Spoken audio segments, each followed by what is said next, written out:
Reviewing Noah's Ark on the NES.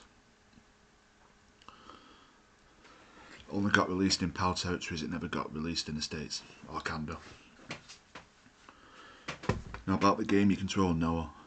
It has 3 difficulties: easy, normal and hard. You can start on any difficulty you want. On hard you get less levels, but the gameplay is harder. Like on hard it starts on the 3rd level, but the gameplay is harder.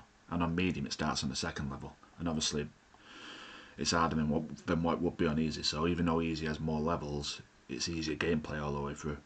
I beat it 5 times, once on easy, once on normal, and 3 times on hard. Same gameplay in all 3 difficulties, except it skips levels, but the gameplay is harder when it skips levels, like on hard. That's what it's called, hard. But anyway, you control Noah, you go through 2 stages fighting like a water monster, and then on the 3rd stage you fight a boss. Each stage has 3 stages, so it's a water monster all the way through the game twice on the first 2 levels, kind of, and then water plug monster or something, and then you fight the boss of that level. You control Noah, obviously, like I just said. You have different items to upgrade you. Like, what makes it easier, like if you lose it from getting it too much, you've then got like another health bar. There's different sorts of items you get. Item forms, a fish form, which is very useful, a flying form, a stone form, they're all good in their own ways. Like on the snow level you want the fish one because you can just swim through water and it gets through the game easier, because with other items it can be hard to reach certain platforms. But yeah, that's it. You go through short-ish first 2 levels, go from left to right and sometimes right to left, and then get the end and then fight the plug monster and pick items up along the way and kill enemies.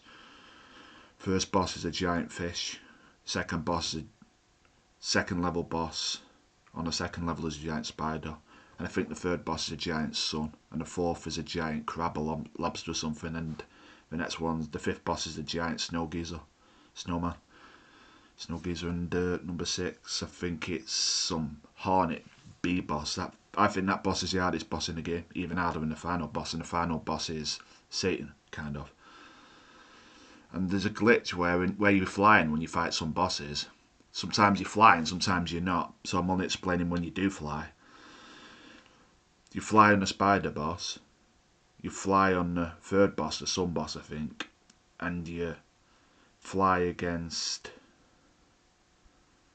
the insect boss, what I've just said is the hardest boss in the game, on boss 6. And you fly on the final boss.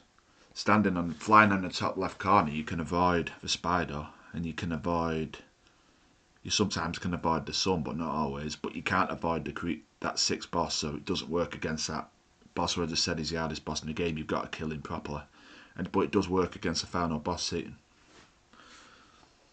So would I give this game? Would I recommend it? It's alright. I give it a 7 out of 10, and that's being generous. It's not a great game, but it's not bad. I mean, it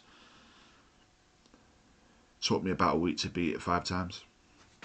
I may play the game in the future, but maybe not. I mean, it's not the greatest game in the world. There's better games than this, but it's alright. I mean, this is definitely better than a lot of NES games, but there's a lot of games better than this, so this is just past average, about 7 out of 10. I'd recommend buying it, but it's only got released in PAL, so if you're an American watching, you have to get a region 3 console, because it won't work on an NES NTSC console, I don't think. But the game's pretty expensive. It cost me $59.99 in English money. So it's pretty expensive because it's a rare game, because it only got released in PAL. Okay, thanks for watching my review of Noah's Ark NES. A good game, but only got released in PAL. Cheers.